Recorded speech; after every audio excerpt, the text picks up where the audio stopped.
Right, welcome back to the last session of this year's Aging Research and Drug Discovery meeting. We have a very exciting last session with fantastic speakers. And the first speaker is Gerard Karsenty from University of Columbia, who was really gracious in accepting or offering to host our meeting when we got homeless in December and January. December last year, January this year. And we had, everything lined up to go to New York, and then, of course, COVID-19 happened. And so, Gerard, sincerely appreciate your participation and your support for this meeting, and I really look forward to your talk. And you can share your screen whenever you are ready.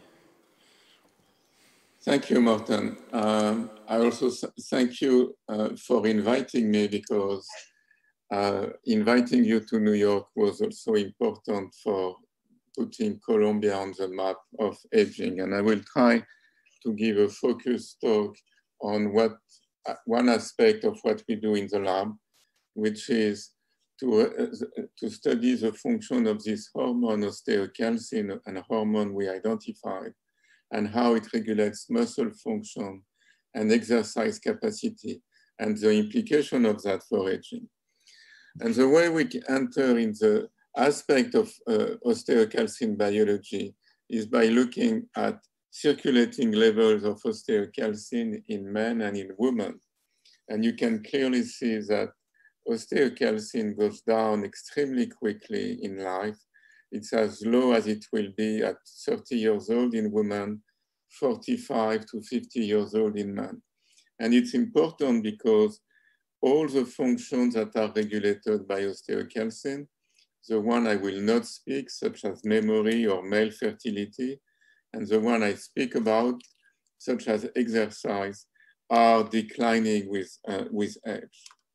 The other aspect of osteocalcin that is important for this meeting is that circulating level of osteocalcin quadruple in mice during aerobic exercise, and stay up for up to 1 hour after exercise, which is in mouse time relatively long.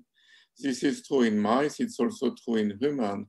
If you analyze people who have been doing aerobic exercise, all the hormones go down, including myostatin, ghrelin, insulin, erythropoietin. Only one goes up, and it's osteocalcin. It goes up 40%. It's not as pronounced as in mice, but it's important biologically, as I will allude to later.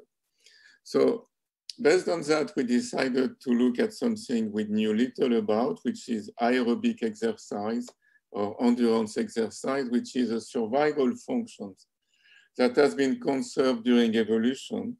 And it's also important nowadays because it it's improving the health of people like me that are otherwise sedentary.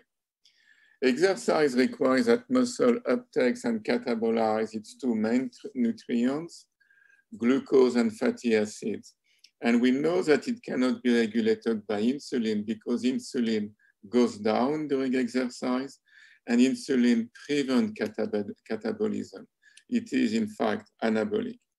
So that leaves the room for other endocrine regulators of exercise. And because osteocalcin goes up during exercise, we were interested to test if it is a regulator of exercise.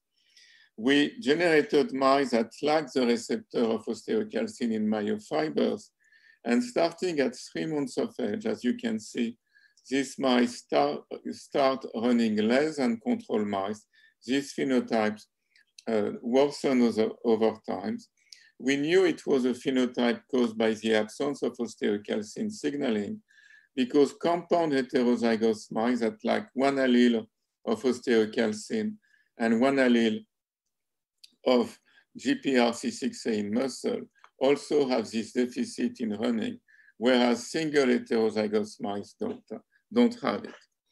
So for a bone biologist like me entering muscle biology, I needed to simplify the issue, and essentially muscle during exercise is a story of an engine and nutrients.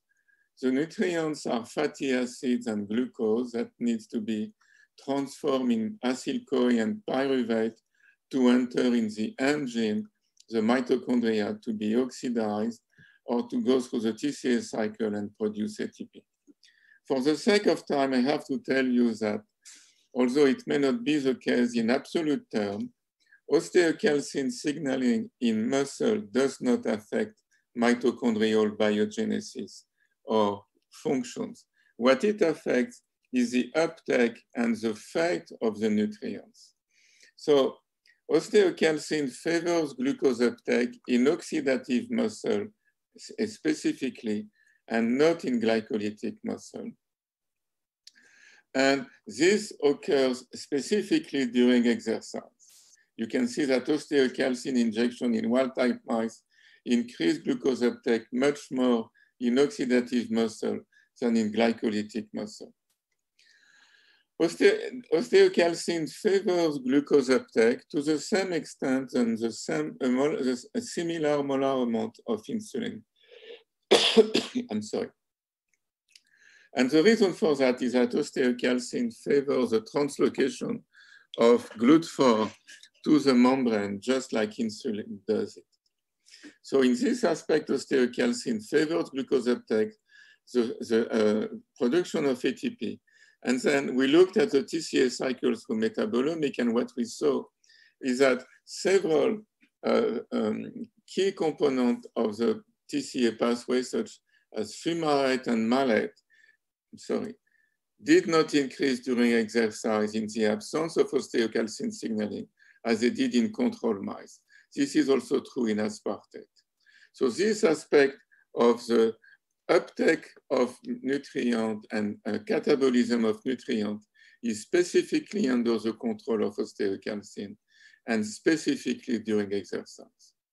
But as I said earlier, as an exercise last, you need fatty acids to be uptaken, and there are two genes for that, to be transformed in acyl-CoA and enter CPT1B in the through CPT1B in the mitochondria. Again, if we look at CD36 and FATP1 as well as CPT1B, we can see that the expression of these genes is decreased in mice lacking osteocalcin signaling in muscle, mostly during exercise. So increase that occurs during exercise in control mice does not occur in these mice. And at rest, CD36, but mostly FATP1 and CPT1B expression can be increased by an injection of osteocalcin in wild-type mice. So we measure products of fatty acid oxidation, acyl-carnitine, and what we observe is that these products that increase in control mice during exercise do not experience the same increase in mutant mice during exercise.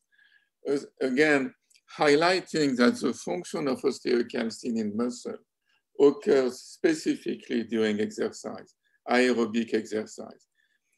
Conversely, these acyl-carnitine are now present in the serum of these mice, much more than in the serum of the control mice.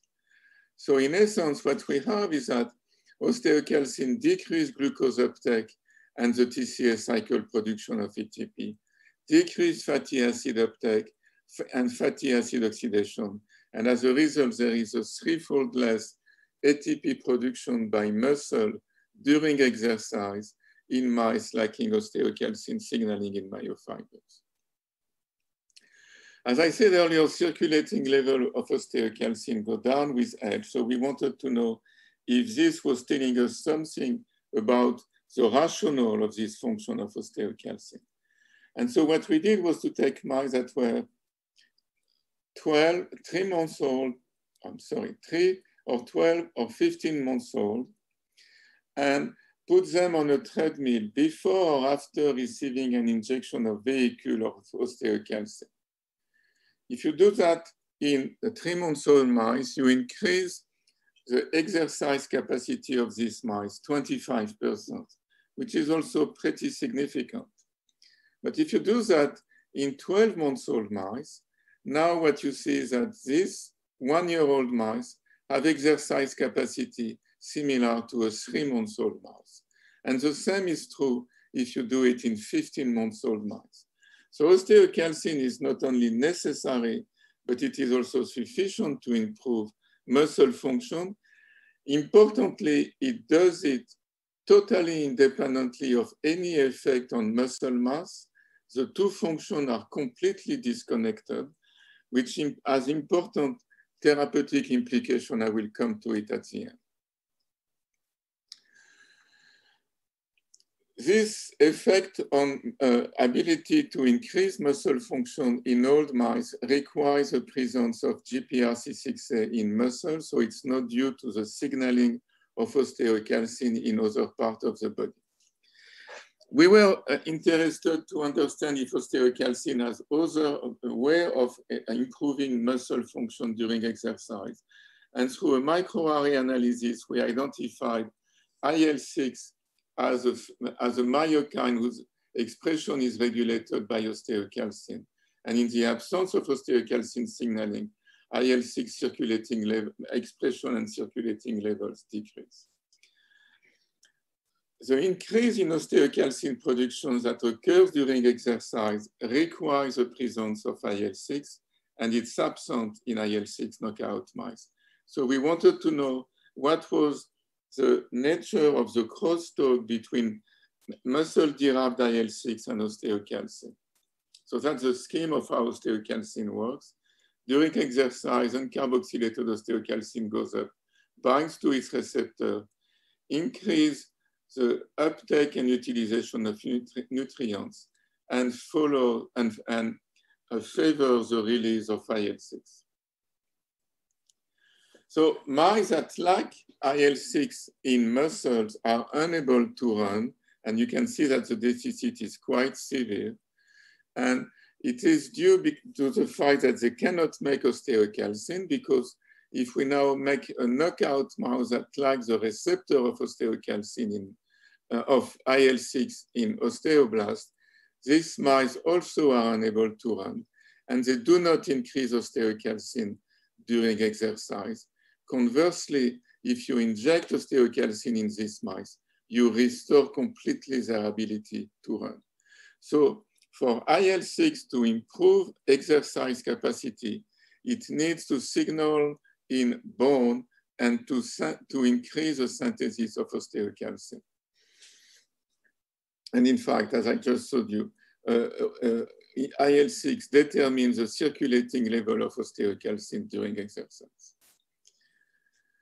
So I will skip this slide for the sake of time. And what we have is a crosstalk and a feed-forward loop between osteocalcin that goes in muscle and makes ATP production and IL-6 that then signals back in bone to make osteocalcin.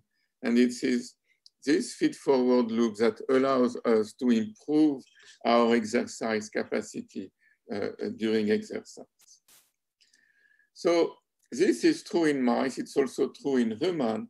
In collaboration with Helge Ellingsgaard, we look at patients that were either sedentary or subject to aerobic exercise. And we saw that in sedentary, there was in exercise patients, there was an increase in circulating osteocalcin. But if we block, I'm sorry, this slide does not work. If we block IL-6 signaling, this increase does not occur. So we then ask, does that, can that help in case of sarcopenia or a decline in muscle function, which is an universal manifestation of aging? It's also seen in many other diseases, from hypercorticism to diabetes to sarcopenia. And it remains to now an unmet medical need. We heard this morning people speaking about increasing muscle mass, but there was nothing said about increasing muscle function. So we wanted to test if we could harness the osteocalcin function to address this aspect of muscle aging. And so we look at several models of aging and myopathy. And the one we focused on for the sake of time is glucocorticoid toxicity, in which there is a decrease in muscle mass and a decrease in muscle function. The other one have a decrease in muscle mass, but no decrease in muscle function, which really highlight how disconnected is the regulation of these two aspects of muscle biology. And what we did was to take mice and treat them with DEX for 1 month, or with a SARM, an androgen receptor modulator that is being tested for sarcopenia, or with osteocalcin. And at the end of this 1 month period, look at an exhaustion run to see if we have improved muscle function. We also looked at muscle mass, and what we saw is that VK5211 corrects muscle mass in oxidative, mixed, and glycolytic muscle, whereas osteocalcin regulates muscle function, rescue muscle mass, only in oxidative muscle, not in glycolytic muscle. The picture we saw when we looked at function was totally different. So in black are mice that receive vehicle, and in red, mice that receive DEX, and they essentially don't run. If you give them VK5211, there is no gain of function, even though the muscle mass is completely restored. If you give them osteocalcin, these mice run more than mice receiving control or vehicle, and they run 3 times more than mice receiving DEX alone. And so, which means that, in fact, osteocalcin has the ability that other molecules we have tested do not have to increase specifically muscle function.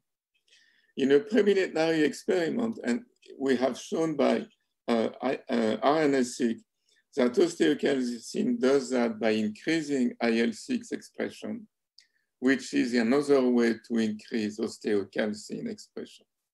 We are doing more experiments, but I wanted to give you a flavor of where we are going with this project. And in summary, there is an endocrine regulation of exercise. It is exerted in part, and I'm sure there are other molecules by osteocalcin signaling in muscle.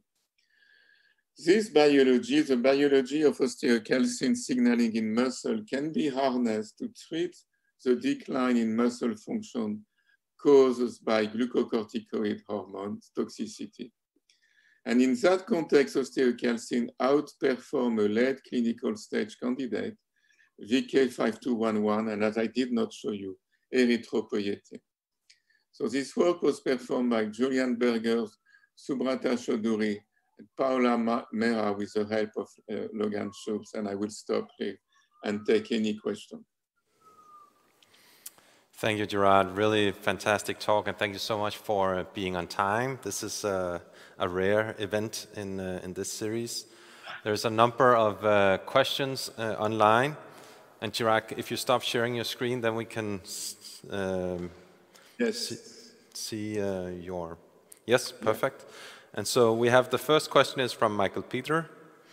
He says, thank you for a very nice talk.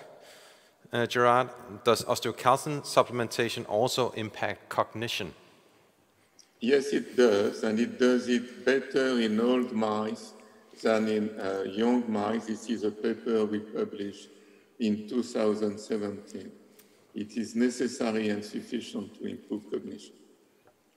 Very interesting. So everybody should maybe be eating osteocalcin or injecting osteocalcin. We hope so. Yeah. And then we have one question from Anne Ekwe. Thank you for your talk. Do you see any advantage or evolutionary reason why osteocalcin declines that much early in life? So I think that this is a very good question, and I think that it reflects the evolutionary clock. We were supposed to live 30 years in women and 50 years in men. And there is no need of osteocalcin after that time because people are dead, at least during evolution. And so what we see here is a remnant of the evolutionary clock and how long we were supposed to live. And also, we have to admit it, how much progress we have made already in that respect. True, very true. And then there is a final question that is from me, that's been upvoted. Great talk, Gerard. All right, perhaps I missed it, but does osteocalcin impact satellite cell function?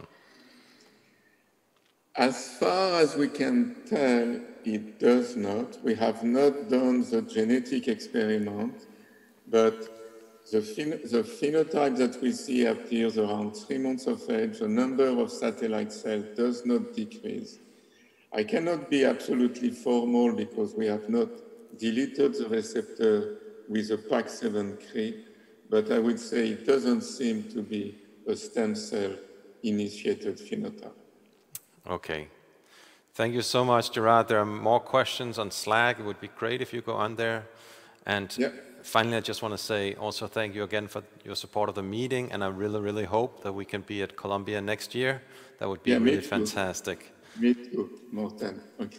Thank you so much. See you. Bye.